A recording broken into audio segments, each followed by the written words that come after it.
Hey guys, this is John, and thank you for listening to this metals update. So, offshore pensions and locked silver, and the fight to hard assets. The Marco Market report. He's a good one. So, the U.S. government has reopened, as you all know, but the return to normal is an illusion. The real story isn't the end of the shutdown. It's what the shutdown's end has revealed, a system that is far more fragile than anyone understood.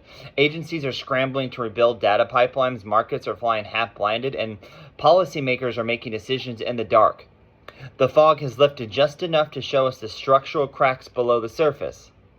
The most consequential shift this week is one that you won't see on the front page. Private equity-aligned insurers led to by Apollo are moving hundreds of billions in pensions, annuities, and life insurance assets into Bermuda-based entities. Why this matters for you? This isn't a hedge fund money. This is you and your neighbor's retirement saving. Once offshore, the capital leaves the protection of U.S. solvency rules.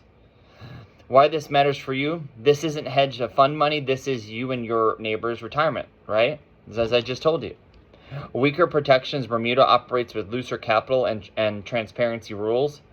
Higher risk funds can chase the yield into complex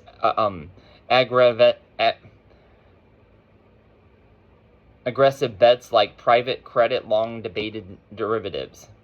So you're at the back of the line, basically, guys. That's what I'm trying to tell you. If things go wrong, offshore wind downs are slower and less favorable to policyholders. The takeaway: the safest money in the system is being rerouted into its most opaque corners. So the physical precious metals lockdown. So a seismic event is unfolding in the physical markets, confirming the worst fears of precious metals advocates, according to Swiss expert Jen Steiger. China has pulled the trigger on silver. Here's what's happening. The lockdown, the Shanghai Gold Exchange, SGE silver vaults have reached record lows, facing halted silver deliveries. The message is simple: no more deliveries. We're keeping our metal. The BRICS blueprint. This isn't an isolated move. It's part of the coordinated de-dollarization efforts by BRICS nations.